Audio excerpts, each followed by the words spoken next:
and welcome to World Insight with me, Tian Wei, coming to you from Beijing on CGTN. Coming up on today's program, Chinese Premier Li Keqiang's visit to Europe. He will attend the Shanghai Cooperation Organization Heads of Government meeting in Sochi in Russia. This will be the first of its kind since the SCO membership expansion with the accession of India and Pakistan. I speak with Russian President Putin's special advisor, Sergey Glazyev. What does he think about the dynamic between Russia, China, and the SCO and the West?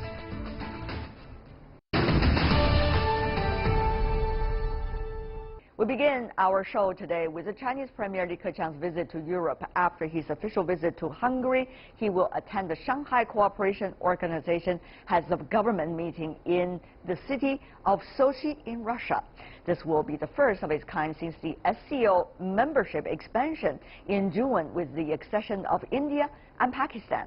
China, which hosts the next rotating presidency, will work with other countries to reach new consensus on development strategies. On September 12, 2014, while attending a meeting of SCO leaders, Chinese President Xi Jinping proposed the idea of establishing a consultation for an anti-extremism convention, while initiating studies for action against online terrorism. Xi pointed out that the group should be responsible for maintaining regional security and stability, granting the regional counterterrorism structure of the SCO the function of drug control, and establishing a security challenge and threat response center to resolve the current problems. A year later, the SCO advocated further cooperation and vowed to continue to work on the draft of the Anti-Extremism Convention, which would work together with the Shanghai Convention Against Terrorism, Separatism and Extremism, as well as the 2016-2018 Cooperation Agreement on the Fight Against Terrorism and Separatism, in order to lay a solid legal base for the group's collaboration in related fields. The regional anti-terrorist structure of the SCO passed the draft of the Anti-Extremism Treaty on its 30th meeting in Tashkent, the capital of Uzbekistan, and many believe it's testament to how far the group has come in its efforts to combat extremism. And for more on this, we are joined in our Beijing studio, Ms. He Wenping, Professor and Director with the Chinese Academy of Social Sciences. In Moscow, we have Maxim Mikhailev, who is a Program Director for East Asia and Shanghai Cooperation Organization countries at the Center for Crisis Society Studies. Also in Moscow, Russia, we have Mark Sloboda, U.S.-born but Russia-based international relations and security analyst. I want to welcome the three of you. Let me begin with you, Mr. Mikhailev. This time in Sochi, what do you make of some of the major issues likely to blossom from this year's meeting? I think the specific of this time, that agenda is very pragmatic. It's mainly concerns about economic, finance, and facilitating business connection between countries. So I think this is very necessary for SCO countries now, and I think this is very actual agenda. Mr. Sloboda, this seems to be a graduation of SCO countries only handling from security to anti-terrorism, now to economy and regional cooperation. What do you make of this graduation? Yeah, I think the focus of this particular meeting is going to be primarily focused on economic cooperation and also a bit of growing pains. This is the first SCO Heads of Government meeting that will be held under the 8-state, sometimes called the G8 format, with the full ascension of India and Pakistan. So this is going to necessitate a little bit of a new dynamics and compromise and perhaps a new organizational language, as it were, to facilitate these two new members and then some tensions that they have in their own bilateral relations within the larger SCO organization. Right. It's not going to be an easy road. Ms. He, two things going on all at the same time, two learning curves. One is the growth of this organization. which means two new members, India, Pakistan, who are not necessarily all time on good terms with one another, are becoming part of the organization at the same time. Secondly, graduation from, as we said, only security issues now to more moving toward economic and trade. How will these two parallel growths, in fact, interact with one another?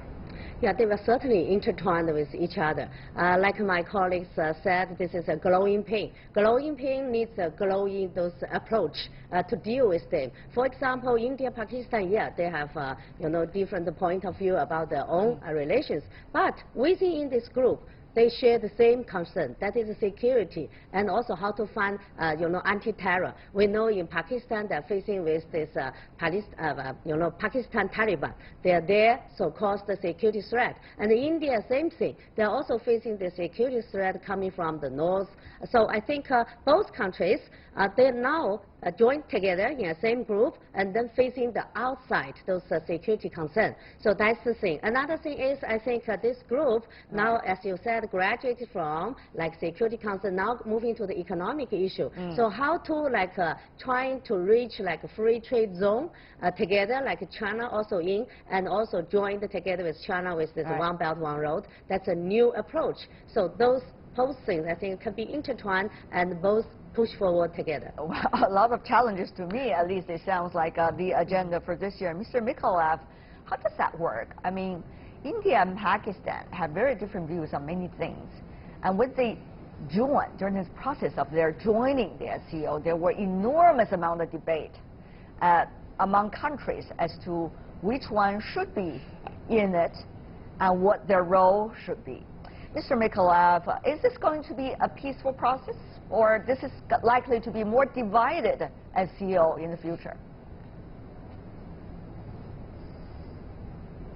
Not really, because I mean the politics can divide people, but the economics makes them together, because all of the countries understand that in order to make money you have to be in friendly relations. So I believe that the economics will bring Pakistan and India closer to each other, and that's why it's really difficult to forget about political differences this time and to concentrate on trade and economics, because this is a common ground.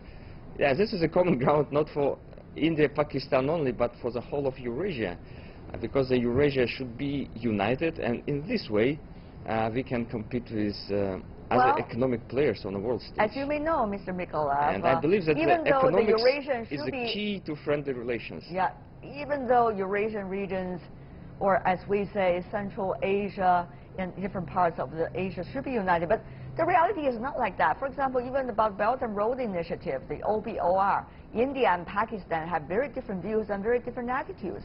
When you say economy unite people together, yes, they do eventually, but the process could be bumpy. Yeah, that's why it's important to stay away from politics. And if you speak about the Belt and Road, the problem is again about politics, but not about the infrastructure development itself. That's why when the politics infiltrate the economics, then the problems arise. And that's why probably the reason for this time that the agenda is purely economic one, and no political questions are going to be raised. Mr. Sloboda, though, do you think that the countries can be matured enough to stay away from politics, at least temporarily?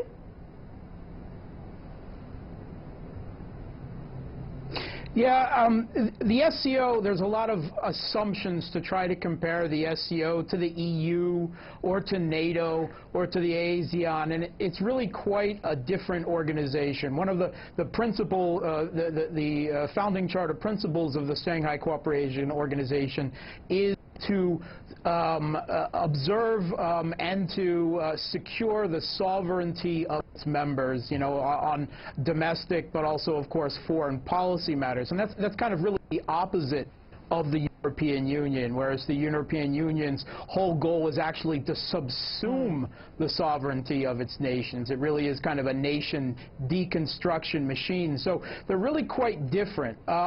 There will be an attempt to keep politics and geopolitics out of the room, at least for the time being.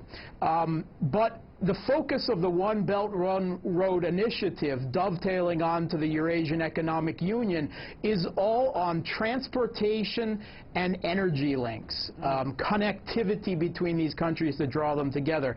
But unfortunately, whenever big transportation and energy links comes up, that naturally is a geopolitical discussion, so it won't entirely be able to be avoided. Perhaps for this meeting, but in the future, inevitably some issues will come up. I think one of the emerging on the horizon prospects for this meeting will be a political resolution in Syria. China has already indicated that Syria will be a major hub on the far end of the One Belt, One Road initiative. So there's going to be a lot of look at increasing stability and some political settlement in Syria, and the flow of reconstruction funds and development into Syria. I see. Mr. Glazyev, do you agree with that? That it's very likely a lot of detailed, in-depth issues to be handled at this time? Yeah, I completely agree. I completely agree. And first of all, about the politics and economics, that economics should lead the politics, and the politics should not disturb the economics. And another thing is about Syria is probably be a focal point for the discussion as well, and it's also connected with Belt and Road Initiative. It's definitely. Ms. He, of course, there's a lot of things going on in the Middle East that we've been also handling over the past few days in our program. But it seems that the SCO, when the members are coming together, the agenda is already complicated enough. Will they be able to handle all of these issues, political, economic, and even about some of the conflict situation, for example, related to Syria at this time? Well, I don't think that way. You know, the Syria issue is mainly happening in the Middle East. I think Russia has another platform to handle that. That is like Syria together with Iran and Turkey. And they have been taking a lot of meetings, like in Sochi, in different cities. But in this SCO meeting, mainly focus on the security issue just bordered with those member countries. So not go as far as like Syria. And those issues, security issue, we have done a lot of like military drill to share the intelligence information and how to handle those terror and all those issues. That's exactly attract that's Pakistan and also the India in. So I think won't be go so widely about all the conflicts in whole of the world. Talking about the economic and trade ties, Ms. He, the Chinese Foreign Ministry, some of the officials earlier indicated that it is very likely SCO members going to discuss the possibility of establishing free trade zones, and some will even use the phrase in no time or before long. How much do you think the consensus is there among the member countries? And also, will these member countries be complementing with one another enough in order to do that, Ms. He? Yeah.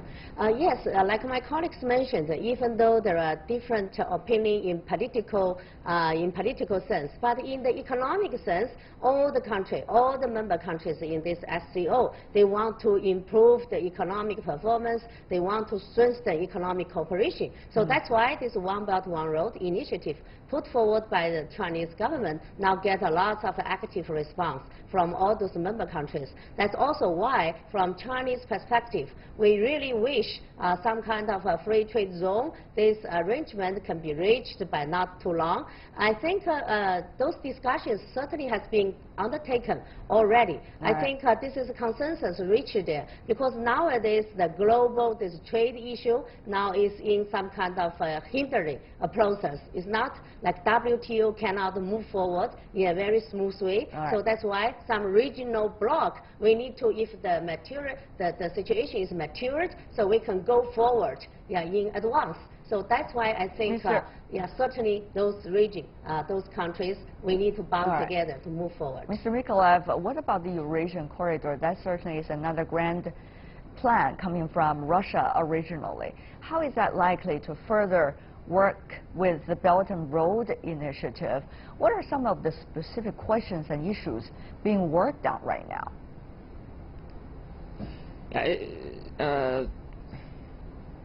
It's common to discuss the contradiction between Eurasian Union and Belt and Road, but to my mind they really complement each other, because Eurasian Union is a bloc and it's a platform, and a Belt and Road is an initiative, and as such it's kind of a project that should be put on a frame, and the Eurasian Union provides a frame, the institutions for bringing Belt and Road into Central Asia Republic. So, and the aims of Russia and China in Central Asia are quite different. So Eurasian Union is more political and Belt and Road is more economical, and they really complement each other. So I don't think there are real contradictions between the two projects. I see. Mr. Sloboda, though, how is this platform, the SCO, how important is it now for Russia? We understand there has been quite some tense situation between Russia and so-called the West. How platform is like this going to help Russia be able to work with China and work with some of the other players in the region? Well, first of all, of course, the strategic partnership between Russia and China is the foundation of the Shanghai Cooperation Organization. In a lot of ways, in a lot of respects, if not in its totality, the SCO was originally formed as a way for China and Russia to manage their tensions in Central Asia, regions that abutted both. And they have been extremely successful in this process, whereas Russia pursued a political, cultural, and military avenues, whereas China was allowed to bring in development and capital. And these two, instead of leading to any type of jealousy or fear that one's influence was greater than another, was actually managed extremely well. And I think there are perhaps some hopes that India and Pakistan will follow a similar process, so I think that's going to be a lot more difficult. I'm not quite sure that it's going to be as successful. But it's not just Russia that has faced, of course, geopolitical conflicts with the West, but China as well, with the U.S. barging into the South China Sea on the other side of the world. And also U.S. pressure on Iran, which is an observer status in the Shanghai Cooperation Organization, but is pushing hard the full ascension, and I think Russia is one of the strongest members supporting that. So really everything the West has done in Syria, in Ukraine, in the Persian Gulf, in the South China Sea, if anything, it's pushing these states further into integration in the Shanghai Cooperation Organization, not only in economic terms, but inevitably in geopolitical terms as well. So you really kind of have to take off your hat and say thanks. Thanks for giving us the motivation to increase our ties with each other. Well, you know, at the end of the day, we do talk about the strategies and strategic issues. Earlier, you heard that U.S. President Donald Trump bring up a issue called, or a slogan called Indo-Pacific, including India, Japan, Australia, and some of the other allies in the region. But that has not been much interpreted from the U.S. side. And yet, this is the strategic issue facing everyone here in the Asia-Pacific region, Russia included, because Russia considers itself also a very important part of Asia as well. So what is likely to be the dominating concept for this region? And this possibly could also have an impact on the discussion that is taking place at the SCO. Let me go to Mr. Mykolaiv first, very briefly. Yeah, I think it's kind of a classical geopolitical dilemma about the heartland and the sea.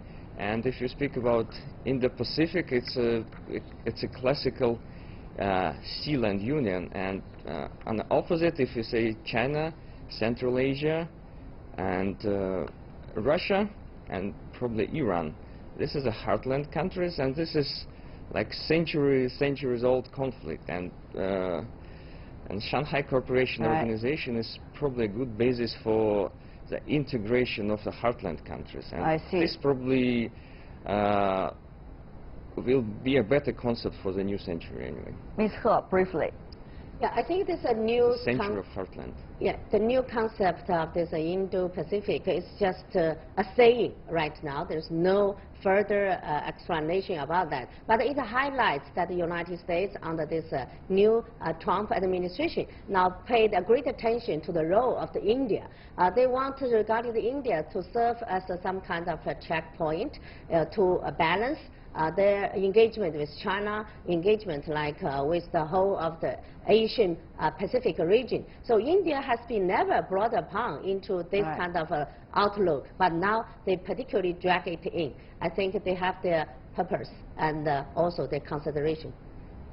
We'll see how things will evolve at the SCO meeting very soon. Thank you so much for the three of you for being with us. He Wenping, Maxim Mikhailov, and Mark Sloboda. Really appreciate it.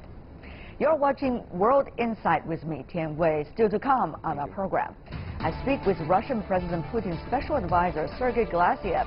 What does he think about the future of Russia-China ties in a multipolar world order?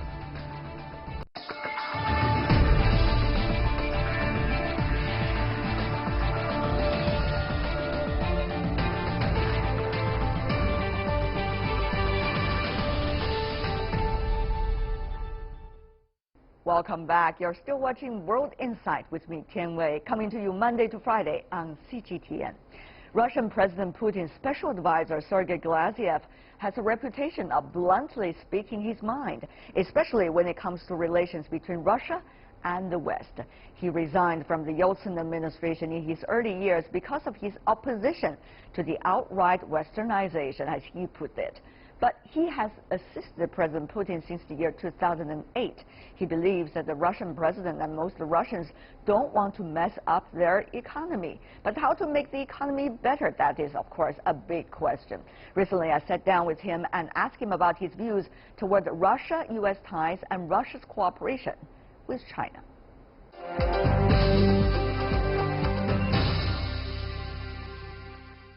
Mr. Glazyev, welcome to CGTN. Thank you. What a pleasure to see you in Beijing. Yes, it is very interesting, isn't it? You are well known for being able to express your views more than directly. So I'm going to be very direct with you with the questions as well. Yes, please. What exactly would you use when it comes to adjectives to describe the relations between Russia and also the Trump administration, particularly President Trump? Now, well, you see, the policy of the United States not depends too much from the president. We have the consensus among the American elite, which wants to keep the worldwide hegemony. And the aggression which we see from the United States everywhere, starting from the Middle East, then Near East, then Ukraine, Far East, everywhere American establishment is trying to prove that they're the most powerful, and they still wants to be the world leaders. So you mean he hasn't been able to change anything? Well, perhaps he tried, but finally he has to get approval from various kinds of power centers, like Congress or Senate, mass media, and unfortunately the American ruling elite want to struggle for its hegemony in the world using all kinds of instruments, including the wars, including the orange revolutions, including the destabilization of other countries, and losing its leading role. We are going to talk about the U.S. situation a bit later, but what about you? I mean, before, right after he was elected as the president, you were saying to the press, and I could quote directly, that he is going to, quote, lift all the sanctions against Russia. Apparently, he didn't. Were you saying you were naive then, or he was incapable? Well, you see, as for me, I was quite sure that he will win the elections because the American society needs the new leader. And the new leader had to propose the new policy. And we had some hope that the American aggression will finish and we shall move to the more or less mutual understanding. But unfortunately, as we see now, the consensus among the American elite is to struggle for the world leadership by any instruments, and Trump has do what they want. You can see right now, Mr. Glazyev, there are several investigations going on all at the same time, targeting Russia or people dealing with Russia, even including key members of the Trump administration. What do you make of those investigations and the accusations? You mean the Russian involvement in the American elections? It's a very funny thing, you see. Why would you say funny? They take it very seriously. Because the Americans are very proud of their democracy, of their democratic institutes. And if Russian cyber attacks from even private persons could influence American elections, it's very funny that such a large country with such famous democratic institutions are afraid of some people who are trying to express their views in American so-called social networks. It is very funny. Because okay, you could say funny. There are two things, I guess. Whether they're funny or not, whether their system is functioning well or not, that's one issue. The other issue is whether Russia did meddle with the election or not. These are two very different issues. Nothing like that. So you see, the Russian policy is not interfere to the another internal affairs of another country. So there are no any attempts from Russian leadership to influence American elections. First of all, there is not our policy. We respect sovereignty of other nations. We don't interfere in the internal relations in this or that nations. And second, from my view, it is impossible to influence American relations from other countries. But you just said it's funny. It's funny because our system didn't work.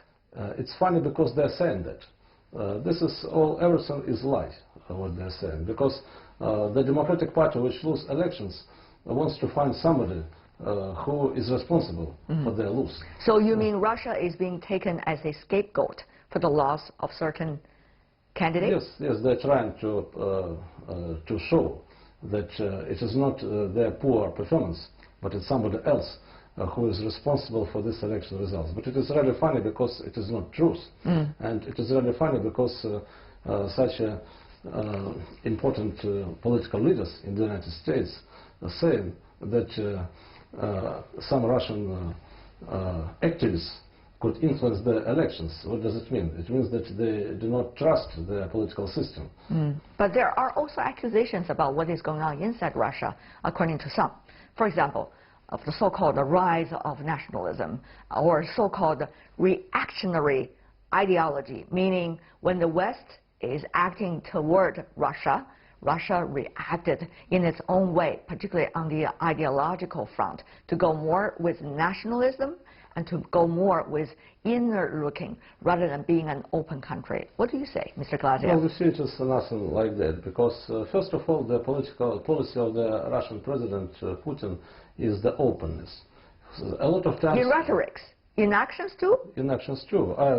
You see, I was a Minister of Foreign Trade for some time. And recently I was the Secretary of the Customs Union, which we created with other countries, neighboring countries, Kazakhstan, Belarus now, Armenia and Kyrgyzia as well.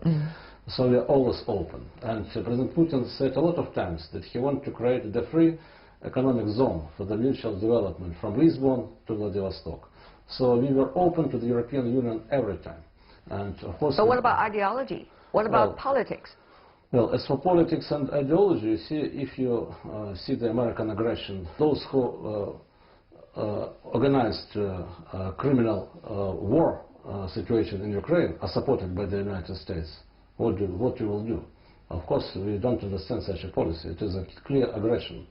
American policy becomes very aggressive, very anti-Russian, because it is according to the American political and, in general, Anglo-Saxon geopolitical tradition. They always see Russia as a threat for their world dominance. But they also say Russia is a threat, because let's take a look at that, who the Russian system and even the Russian president is dealing with. They are talking to the far right of the European politics. Well, you see, it is really funny to hear such words from our Western partners, because they claim their society is open.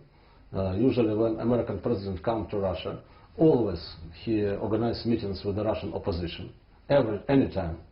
The same. But we haven't seen an American president going to Russia for a long time. Well, but I was personally a lot of times involved in the different meetings like that, and I can tell you, if this or that American leader comes to Russia, always he has a lot of meetings with opposition leaders. This is their political habit, to have close relations with opposition, trying to influence the internal policy in Russia. So you are saying that Russia is also trying to have an impact on the internal policies of Italy and France by meeting with the far-right leaders? Is that what you're saying? Not. I'm saying that Americans are doing this, but and Germans are doing this, and French president is doing the same, and of course the UK Prime Minister is doing the same. So if you look for the contacts which representatives of Western establishments usually have in Moscow, they have very intensive contacts with various leaders of different opposition groups and parties. And it is not strange. We declare our country as open and democratic country.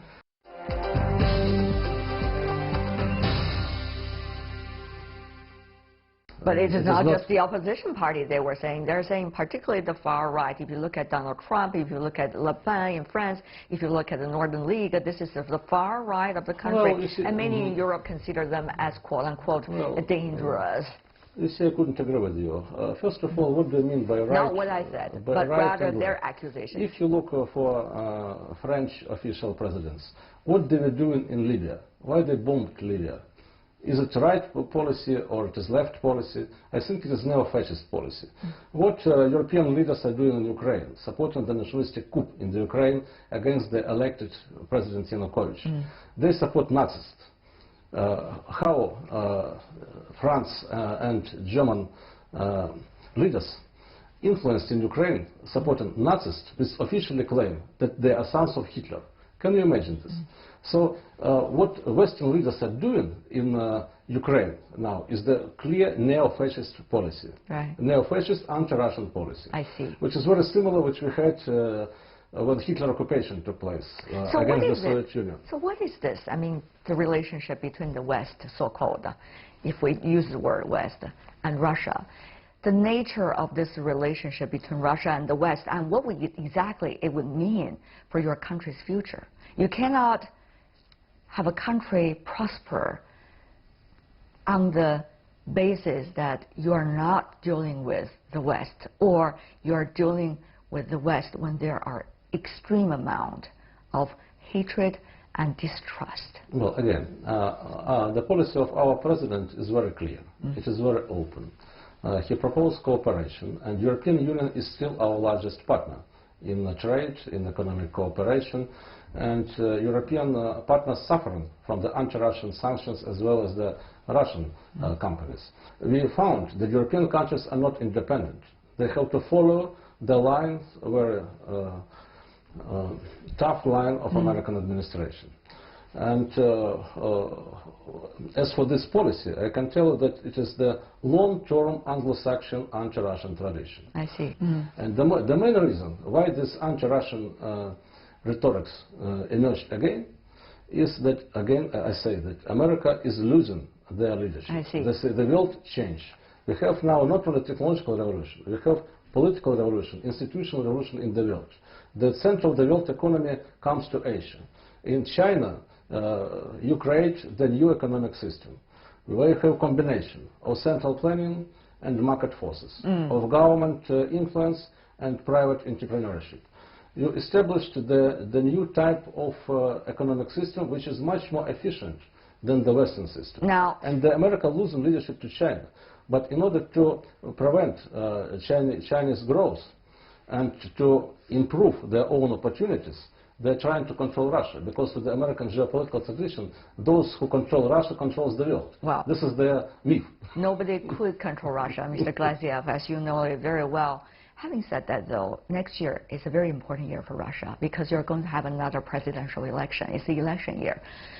What do you think of the nature of politics these days in Russia vis-à-vis the relationship with the upcoming election, Mr. Glazyev? No, I don't think that any dramatic changes will take place. The main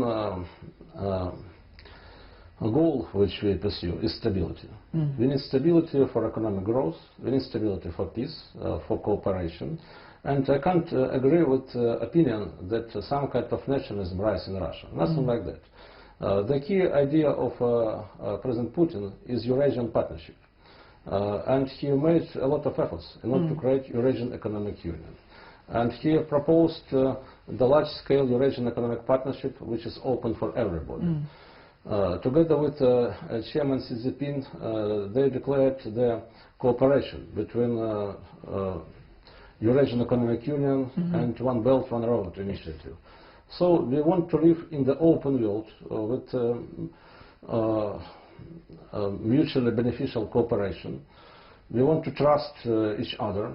And as for the public opinion in Russia, you know that absolute majority of Russian citizens support President Putin and Putin's policy. Because this is stability, it is the policy of economic growth, it is the policy of openness, and nothing like nationalism or dictatorships or something, isolation or something like that, what you see from American press. You mentioned several times, even to the press, about certain scenarios, even 7 scenarios, number them. China, Russia, the United States, all as equal partner in the future, live in harmony. That's probably the best of it, even though it's hard to achieve. And then there are several other options. What do you think are the most likely picture? What is Russia preparing for right now? The most likely picture is what we are doing now, together with Chinese leadership. Their mutual cooperation, according to the One Belt, One Road initiative, together with Eurasian integration, which we are constructing in the post-Soviet territory, is the part of the new world architecture.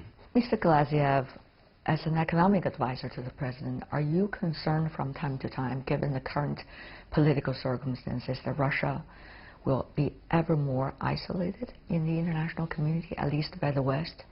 And besides working with China, is there other ways that when you think about the overall plan for you, for your economy? You see, I'm responsible for the Eurasian integration issues. Yes, indeed. And that's exciting enough, of course. and I see that what we lose in the West, we find in the East. We lose American long-term investments in Russia. But now we have a lot of partners in China which are working in the Russian energy sector, which are proposing their credits, proposing their technologies. We see that nobody can isolate Russia because we have a good friends in the world. But at the same time, what is very interesting to mention, that in spite of American sanctions, the trade with the United States is growing on. And the trade, let's say, with Germany is going down. So in spite of American sanctions, we still have a lot of American capital in the Russian market. We have a lot of American traders in Russian exchange, in Moscow exchange, a lot of American investors. So what does that say to you? They say that they don't understand the policy of their leaders. They are doing business with the Russian partners. But who is suffering are Europeans, because Europeans are following the American policy. They are our neighbors. I see. And trade with Europe is really declining. Mr. Glazyev, you argued yourself very strongly in several occasions about Russia having its own economic plan, so that you will not be used, quote, as bargaining chips by the others. How should we interpret that? As Chinese experience shows, the Chinese management system, based on the comprehensive economic plan and development together with the private initiatives, based on the government regulation with the private entrepreneurs. This policy of combination of market forces and strategic planning shows its huge advantage. And when we are speaking about the goals for Russian economic policy, it should be, of course, the industrial policy, the policy of development of the new technological mode. As you know, Russia has a large science and technology potential, and we have to create development institutions. And we should look for Chinese experience. I think the Chinese model is very attractive. And as far as I see the leadership of President Putin, which has unanimous support in the Russian public, he is trying to keep stability, which is very important for the benefits of the people. He avoids any tensions, but he has to react. If we have aggression from the West, we have to react, we have to protect ourselves. And I'm sure that in this changing world, we have some very certain points. The first one is the strategic partnership with China. I think this is absolutely crucial for the world situation. The other point? The second point is aggression from the United States, because they are losing hegemony. This is the problem. The American elite couldn't understand that they have to change, because the world is changing. We don't want to live anymore according to the Washington dictatorship. And these tensions have objective reasons. We are trying to overcome, to have a direct dialogue with new American administration. Unfortunately, the American establishment is still living in the Cold War period in the previous century. This is the real problem which we have to face. So we have the quite clear understanding of the importance of Eurasian integration and Russian-Chinese partnership. And at the same time, we see that we have to wait for some time when Western elites will change their mind and will be ready for negotiations.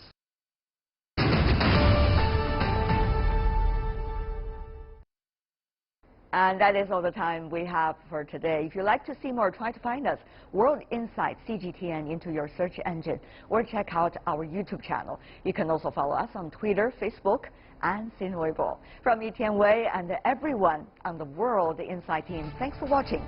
Tune in again next time for insights across China and around the world. Good night.